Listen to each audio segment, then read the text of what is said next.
Hi hello నమస్తే welcome back to iDream media. ఈరోజు మనతో ఉన్నారు గ్రూప్ 2 ఎగ్జామ్స్ మెంటర్ అయిన ధనుంజయ్ గారు. అంటే ఓవరాల్గా గ్రూప్ 2కి సంబంధించిన అప్డేట్స్ అయితే ప్రీవియస్ ఎపిసోడ్ నుంచి ఇవ్వడం జరుగుతుంది. దానికి సంబంధించిన ముఖ్యంగా పేపర్ 2కి సంబంధించిన అప్డేట్ ఈరోజు ఎపిసోడ్ తీసుకుందాం. Hi sir. నమస్కారం సార్. ప్రీవియస్ ఎపిసోడ్లో గ్రూప్ 2 సంబంధించిన క్రూషియల్ ఇన్ఫర్మేషన్ ఇవ్వడం జరిగింది. పేపర్ 1 దానికి సంబంధించిన సబ్జెక్ట్ సిలబస్ ఎవ్రీథింగ్ చెప్పడం జరిగింది.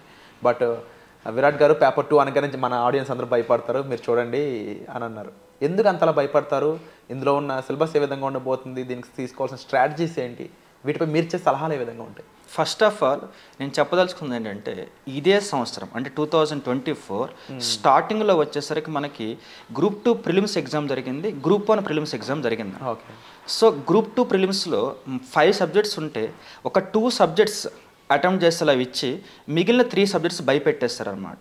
ఓకేనా. గ్రూప్ 1లో కూడా అంతే, 2 పేపర్స్ ఉంటాయి గ్రూప్ 1 ప్రిలిమ్స్లో. 2 పేపర్స్లో కూడా ఒక 2 సబ్జెక్టులు మాత్రమే రాయగలిగేలా ఇచ్చి మిగిలినవన్నీ కూడా అసలు ఇంతకీ మన సిలబస్ ఏనా అన్నట్టు చేశారనమాట. ఇందులో మనకి మేజర్గా కనిపించేది ఏంటంటే, అసలు వాళ్ళు ఏ రకమైన స్ట్రాటజీ మెయింటైన్ చేస్తున్నారని. అంటే స్టాక్ కంటెంట్ అనే పేపర్ 1నే వాళ్ళు భయపెట్టినప్పుడు ఆ సబ్జెక్ట్స్ భయపెట్టండి. పేపర్ 2 డైనమిజం ఎక్కువ ఉంటుందండి. సో పేపర్ 2 డైనమిజం ఎక్కువ ఉంటుంది కాబట్టి ఏపీపీఎస్ అనేది ఎలా ఆలోచిస్తుందంటే, వీళ్ళంతా కూడా అంటే ప్రిపేర్ అవుతున్న యాస్పిరెంట్స్ అంతా కూడా సైంటిస్టులు అనుకుంటున్నట్టు ఎగ్జామ్ పేపర్ తయారు చేస్తారు. దాంతో ఏమవుతుందంటే, పాపం వీళ్ళు సగం చూస్తున్నారు, వీళ్ళకి ఇచ్చే టైంలో అదే అవుతుంది. ఈలోపు వాళ్ళ ప్రొఫెసర్ చాలా హై స్టాండర్డ్స్ మెయింటైన్ చేస్తున్నారు. దీనివల్ల మంచి అవుట్కమ్ రావచ్చు, ఎందుకంటే బాగా చదివి genuine persons, high level standards ఉన్నటువంటి బ్యూరోక్రసీ రావచ్చు సిస్టంలోకి. కానీ ముందు వీళ్ళు క్వాలిఫై అవడానికే భయపడుతున్నారు కదా. సో ఎందుకు ఇలా జరుగుతుంది అంటే, పేపర్ 2లో ఏమున్నాయి ఒకసారి మాట్లాడితే, పేపర్ 2లో 2 సబ్జెక్ట్స్ ఉన్నాయి. 2 సబ్జెక్ట్స్లో ఫస్ట్ వన్ వచ్చేసరికి ఎకానమీ. సో ఎకనామికల్ ఇష్యూస్ అంటాం సింపుల్గా చెప్పాలంటే. ఎకానమీలో వాడు 5 యూనిట్స్ మెన్షన్ చేస్తారు. 5 యూనిట్స్లో 3 యూనిట్స్ అనేవి దేనికి సంబంధించి అంటే ఇండియన్ ఎకానమీకి సంబంధించి, 2 యూనిట్స్ అనేవి ఏపీ ఎకానమీకి సంబంధించి. బేసికల్గా 5 యూనిట్స్ కలిపి 75 మార్క్స్. సో ఈ 75 మార్క్స్లో మన జనరల్ వ్యూలో మాట్లాడినప్పుడు 3 యూనిట్స్ ఇండియన్ ఎకానమీ కాబట్టి 45 మార్క్స్ వచ్చే ఛాన్స్ ఉంటుంది. 2 యూనిట్స్ వచ్చేసరికి ఏపీ ఎకానమీ కూడా 30 మార్క్స్ వచ్చే ఛాన్స్ ఉంటుంది. కానీ నాకున్న ఎక్స్పీరియన్స్, ఇప్పుడు నేను గ్రూప్ 1 అప్రాక్సిమేట్ 4 టైమ్స్ రాస్తాను అనమాట.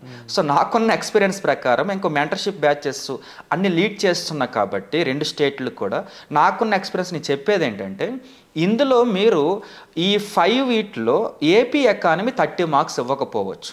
అదొక్కటి కొద్దిగా మీరు కరెక్షన్ చేసుకుంటే మెంటల్లీ ఓకేనా. అంటే ప్రిపరేషన్లో అది కొద్దిగా మైండ్లో పెట్టుకుంటే మీకు బెనిఫిట్ అవుతుంది. ఎందుకంటే దాని నుంచి వచ్చేసి అనే కాన్ఫిడెన్స్ అయితే వద్దు అంటున్నాను. ఎందుకంటే ఏపీపీఎస్ మామూలుగానే నేనే చాలా క్రూయల్గా పేపర్ తయారు చేస్తాను, నాకంటే దారుణంగా ఉంటుంది అనమాట ఏపీపీఎస్ పేపర్. నన్ను చూస్తున్న దరిదాపులు ఎవరు రారు, భయపడతారు. ఏపీపీఎస్ నాకంటే దారుణంగా ఉంటుంది. కాబట్టి మీరు తెలుసుకోవాల్సింది ఏంటంటే, ఎక్స్పీరియన్స్ చెబుతున్నా కదా, మీరు ఆ 30 మార్క్స్ ఉంటాయి ఏపీ ఎకానమీ, ఆ 30 మార్క్స్ ఇవ్వడానికి ఛాన్స్ తక్కువ ఉంది. సో మీరు మైండ్లో 20 to 25 మార్క్స్తోనే మైండ్లో ఉంచండి. 50-50 ఛాన్స్ తక్కువ ఉంటుంది. ఎక్కువ వెయిటేజ్ ఎందుకు ఇలా మాట్లాడుతున్నానంటే, వాడు ఏపీ ఎకానమీలో 2 యూనిట్స్ ఇచ్చాడు కానీ 4 లెసన్సే ఇచ్చాడు. ఇండియన్ ఎకానమీ 3 యూనిట్స్ ఇచ్చాడు కానీ 13 సబ్ టాపిక్స్ ఉన్నాయి. ఇది మీరు మర్చిపోకూడదు అనమాట. ఓకేనా. ఇప్పుడు మనము ఇందులో first of all Indian economy గురించి మాట్లాడేటప్పుడు, ఇండియన్ ఎకానమీలో నేను మరలా చెబుతున్నానండి, గవర్నమెంట్ నాకు క్లారిటీ ఉంది. ఇంతకు ముందు కూడా ఇటువంటి గవర్నమెంట్, ప్రజెంట్ ఏపీలో రూలింగ్ ఉన్న గవర్నమెంటే, అటువంటి గవర్నమెంట్ 2014 వచ్చినప్పుడు 16 ఎగ్జామ్ కండక్ట్ చేశారు. ఎకానమీ పేపర్ 150 మార్క్స్ కండక్ట్ చేస్తారు. నాకు ఇంకా గుర్తుంది ఆ డేస్ అనేవి. 150కి నాకు 128 మార్క్స్ ఆ పేపర్ ఎకానమీ. బేసికల్గా అప్పుడు నాకు అంత కమాండ్ లేదు, కానీ సర్వేను, బడ్జెట్ను, కరెంట్ ఎకానమీ చదివి వెళ్ళాను. ఇప్పుడు మీకు నేను చెప్పేది ఒకటే ఏంటంటే, బోర్డు ఏమో నాకు పక్కన పెడితే కానీ గవర్నమెంట్ అయితే అటువంటి గవర్నమెంటే. ఫోకస్ అనేది కొద్దిగా Indian economy survey, Indian budget, union budget, వాటితో పాటు కరెంట్గా ఎకనామికల్ ఇష్యూస్. ఇప్పుడు ఎగ్జాంపుల్ మనకి న్యూస్లో ఓఎంఓ ఉంది, ఓపెన్ మార్కెట్ ఆపరేషన్స్ అని. అది కరెంట్ టాపిక్ కాదు, ఇష్యూ రన్ అవుతుంది అంతే. కానీ దాని క్వశ్చన్ కరెంట్ ఇవ్వరు, స్టాక్ ఎకానమీ నుంచి ఇస్తాడు. కానీ టాపిక్ ఎక్కడది? అది ఈరోజు న్యూస్లో వచ్చింది కాబట్టి దాని మీద స్టాక్ క్వశ్చన్ ఇస్తున్నారు. మీకు అర్థమైంది అనుకుంటా. అంటే ప్రెజెంట్ ఏది బర్న్ అవుతుందో వాటి మీద క్వశ్చన్స్ ఎక్కువ వచ్చే ఛాన్స్ ఉంటుంది. ఎగ్జాంపుల్ లేటెస్ట్గా ఆర్బీఐ కాస్త ఒక 100 టన్నుల బంగారం అనేది తెప్పిద్దాం అనుకుంటుంది. ఎక్కడి నుంచి? ఇంగ్లాండ్ నుంచి. మన బంగారం మీద తెప్పిద్దాం అనుకుంటుంది. విషయం ఏంటంటే ఇప్పుడు ఆర్బీఐ అనేది మానిటరీ పాలసీలో భాగంగా మనీ అండ్ గోల్డ్ని ఎలా బ్యాలెన్స్ చేస్తుంది, ఎలా స్టోర్ చేస్తుంది, కంట్రోల్ ఎలా చేస్తుంది అనే విషయం మీద క్వశ్చన్ రావడానికి అవకాశం ఉంటుంది. అంటే న్యూస్లో ఉన్నటువంటి ఇష్యూ మీదనే క్వశ్చన్స్ ఎక్కువ వచ్చే ఛాన్స్ ఉంటుంది ఈ గవర్నమెంట్లో. ఇది ప్రాక్టికల్గా నేర్చుకోవాలి. సో మీరు మైండ్లో పెట్టుకోవాల్సింది ఏంటంటే ఇండియన్ ఎకానమీలో సబ్ టాపిక్స్ కలిపి 13 వరకు ఉన్నాయి, కానీ కరెంట్ అన్నిటికీ లేదు. ప్లానింగ్స్ అని ఒక టాపిక్ ఉంది, ఇచ్చారు, కానీ స్కోర్ తక్కువ ఉంటుంది, 1 or 2 మార్క్సే వస్తాయి. నీతి ఆయోగ్ సబ్ టాపిక్ ఉంది, 1 మార్క్ వస్తే వస్తుంది, లేకపోతే లేదు. సో 1 మార్క్ వరకే ఛాన్స్ ఉంది. ఇవి కాకుండా గ్రోత్ అండ్ డెవలప్మెంట్ థియరమ్స్ ఉంటాయి, సో మంచి మార్క్సే వస్తాయి. అంటే ఇక్కడ మీరు తెలుసుకోవాల్సింది అన్నిటికీ ఈక్వల్ వెయిటేజ్ లేదని.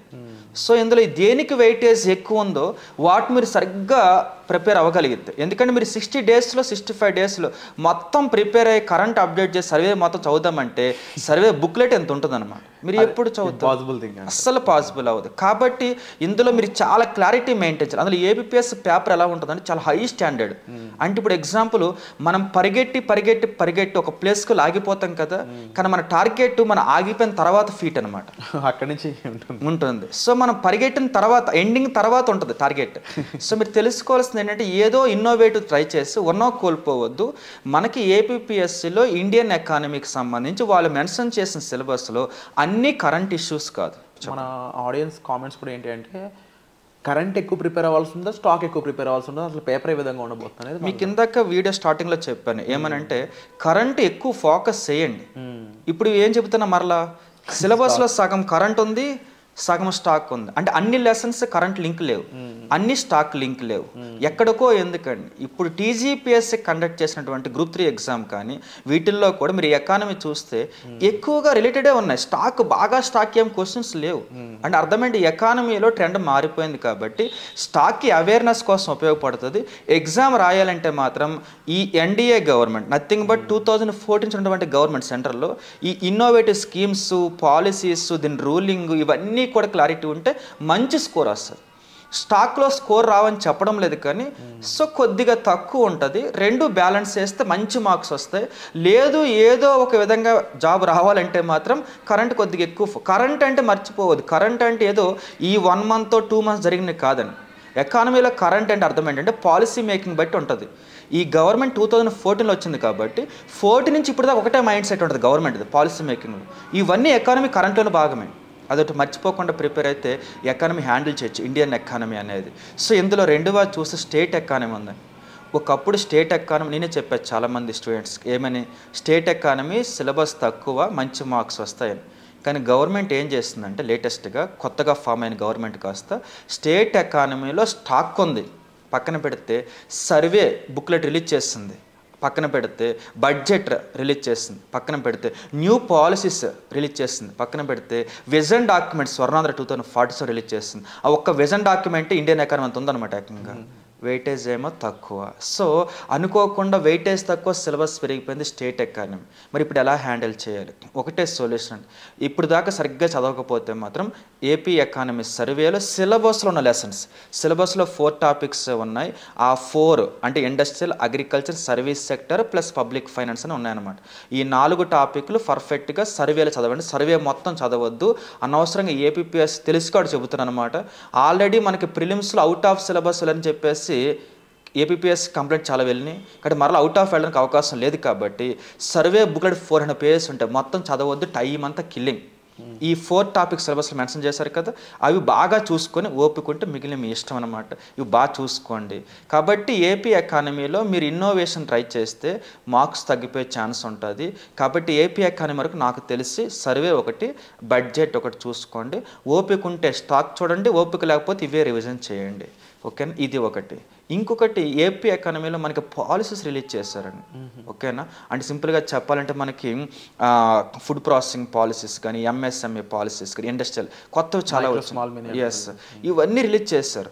కానీ ఇందులో మనకి ఒకటి గుర్తుపెట్టుకోవాల్సింది ఏంటంటే, మీరు రాస్తుంది గ్రూప్ 1 కాదు. అంటే అర్థం ఏంటి, గ్రూప్ 1లో పాలసీని విమర్శించమంటాడు, పాజిటివ్ నెగిటివ్ చెప్పండి, వే ఫార్వర్డ్.